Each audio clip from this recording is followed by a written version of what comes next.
வணக்கம். Welcome to கதை திரட்டு. இந்த வீடியோவில் நம்ம என்ன கதை கேட்க போகிறோம்னா, மங்களம் சிறுகதை. நம்ம சேனலை சப்ஸ்கிரைப் பண்ணாதவங்க சப்ஸ்கிரைப் பண்ணுங்க. பக்கத்தில் இருக்கிற பெல் ஐக்கானை கிளிக் பண்ணி ஆளுங்கிற ஆப்ஷனை ப்ரெஸ் பண்ணுங்க. ஸோ தட் நான் போடுற கதைகளை உடனுக்குடனே நீங்கள் கேட்கலாம்.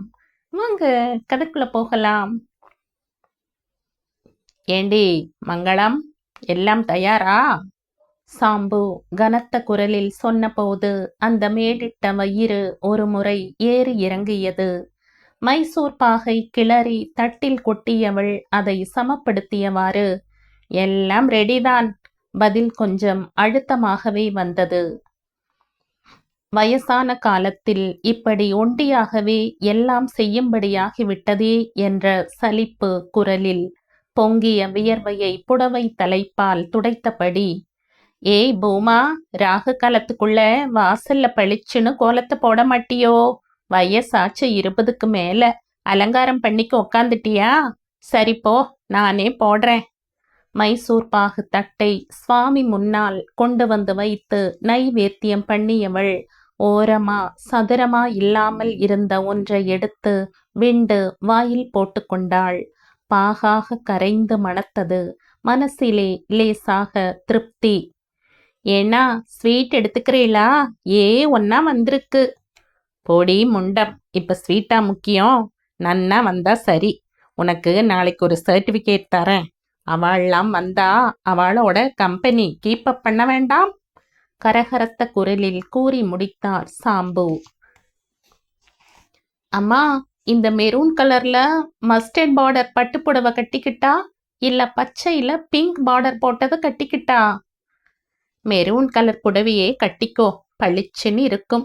என்ன பச்சை அழுது வடிஞ்சுண்டு, லாக்கர்ல இருந்து ரெட் செட்டையும் எடுத்து போட்டுக்கோ.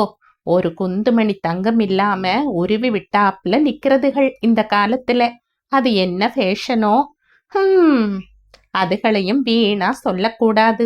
ஏறுமாறுன்னா குந்துமணி தங்கத்துக்காக கொலை பண்றவன் பெருகி போயிட்டான்களே. என்ன கவர்மெண்ட் நடத்துறான்? பவுன் விலையை குறைக்க யோக்தை இல்லை. திரும்பி பார்த்தா ஓட்டுக்கு வந்து நிப்பானுக. ஆமாண்டி, அடுத்த வருஷம் நீ நில்லு, நான் ஓட்டு போடுறேன். வாயை மூடிண்டு காரியம் பண்ண தெரியாதே நோக்கு. சாம்புவின் குரல் கனமாக ஒலித்தது. இந்த அம்மாவுக்கும் அப்பாவுக்கும் எப்ப பாரு வாக்குவாதம் தான். Opposite sex has its own tension. சிரித்து கொண்டாள் புவனா. கோலக்குழாயில் மாவை நிரப்பிய மங்களம் 10 நிமிஷத்தில் பட்ட அட்டமா மனை கோலம் போட்டுட்டு திரும்பினாள். காரம் என்னடி பண்ண? சாம்பு ஜம்முன்னு ஸ்லாக்கை மாட்டிண்டவாறு கேட்டார். ஒரு தடவை அவரை ஏற இறங்க பார்த்த மங்களம், ஏன்னா அந்த வேஷ்டியை கொஞ்சம் தழைச்சு தான் கட்டுங்களேன், புள்ளத்தாச்சி மாதிரி 3 மாசம் சொல்லலாம். நொடித்து கொண்டே நகர்ந்தாள் மங்களம். பச்சை மிளகாய் பழுத்தாலும் காரம் குறையல. நாக்க இழுத்து வச்சு அரு. ஏம்பா, கத்தி கொண்டு வரட்டா? பூமா மெல்ல கேட்டாள். எதுக்குமா? பொண்ணுட்ட பேசுறப்போ தனி பாசம் பரிவு வந்துடும். அம்மா நாக்க அறுக்கணும் நேளே. சின்ன சிரிப்பாய் அவள் சொன்னதும் பொக்குன்னு சிரிப்பு வந்தது அவருக்கு. ஒரு தடவை தன் அருமை பெண்ணை ஏற இறங்க பார்த்தார். குத்து விளக்காட்டமா படிச்சுன்னு எவனுக்கு கொடுத்து வச்சிருக்கோ, யார் ஆத்துல போய் வாழணும்னு எழுதியிருக்கோ. ஏமா, பூ போதுமா? இன்னும் கொஞ்சம் வாங்கிட்டு வரட்டா? அந்த குரலின் பரிவு நெஞ்சை தொட்டது. போதும்பா. கல்லுக்குள் ஈரம், மனசுக்குள் முனகி கொண்ட பூமா நகர்ந்தாள். பூமா, ஹால்ல அந்த விரிப்ப அதான் டெல்லியில இருந்து வாங்கிட்டு வந்தாரே அப்பா, அத விரி. மணியாச்சு, இன்னும் மூஞ்சி அலம்பிக்க ஒழியல. ஃபில்டர்ல பொடியை கெட்டியா அடைச்சு கொதிக்க கொதிக்க தண்ணீரை விட்டாள். பாலை அடுப்பில் வைத்து கேஸை சிம்மில் எரிய விட்டாள். அப்பதான் காப்பி கலக்கிறப்ப சூடா இருக்கும். வந்தவா கொஞ்ச நேரம் பேசிட்டு இருந்துட்டு அப்புறம் டிஃபன் சாப்பிட்டுட்டு தானே காப்பி சாப்பிடுவாள். மனசுக்குள் சொல்லி கொண்டாள் மங்களம். பூமா தலையை இன்னும் கொஞ்சம் தூக்கி வாரிக்கிறது தானே. என்னடி பொட்டு புருவத்துக்கு நடுப்பற? கொசு உட்கார்ந்தாப்புல கண்ணுக்கே தெரியல. எல்லாம் ஸ்ரீதேவியாத்தான் அலங்காரம் பண்ணிக்கிறோங்கிறதுக. சொல்லிக்கொண்டே ஒரு முறை வீட்டை நோட்டம் விட்டவள் பரபரன்னு முகத்தை அலம்பிக் கொண்டு வந்தாள். தோட்டில் ஈரம் தங்காமல் நன்னா டவலால் பளிச்சுன்னு துடைத்தவள் முகத்தில் கொஞ்சம் பிரகாசம் ஏறியது.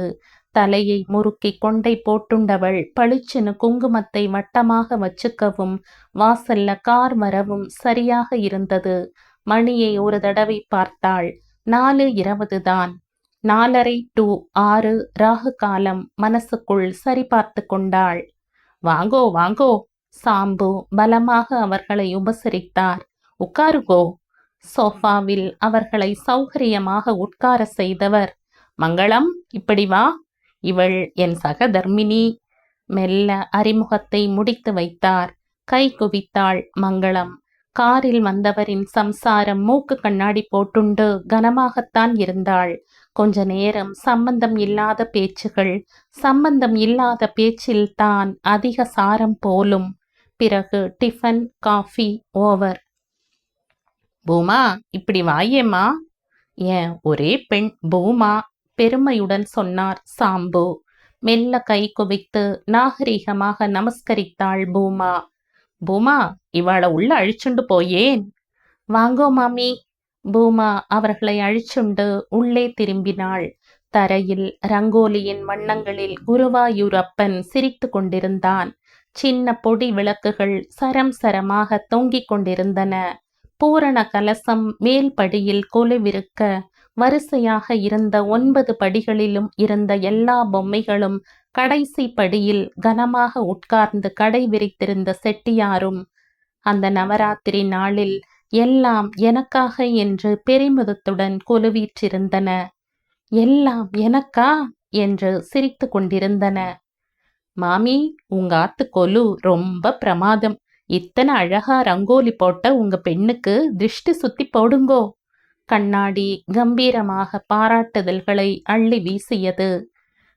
பெரிய நிறுவனத்தின் டைரக்டர் பெண்டாட்டியாக இருந்தாலும் மனுஷாளை மதித்து கூப்பிட்ட இடத்துக்கு வந்து வாய் நிறைய பேசி மனசு நிறைய பாராட்டுறாளே, இவாளைப் போல சில பேராவது உலகத்தில் இருப்பதால் தான் குணத்திற்கும் பண்பிற்கும் மதிப்பில்லாமல் பணத்திற்கு விலை போகும் இந்த உலகம் இன்னும் அழியாமல் இருக்கிறதோ.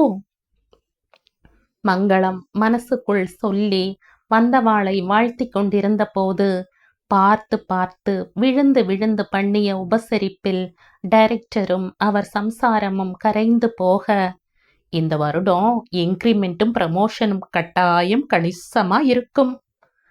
சாம்பு மன கம்ப்யூட்டரில் லோடு ஏற்றி கொண்டிருந்தார். இதோடு இந்த கதை முடியுது. இந்த கதை உங்களுக்கு பிடிச்சிருந்தா லைக் பண்ணுங்க, ஷேர் பண்ணுங்க, சப்ஸ்கிரைப் பண்ணுங்க. மற்றும் ஒரு இன்ட்ரெஸ்டிங்கான கதையோட அடுத்த வீடியோல சந்திப்போம். பை. தேங்க்யூ.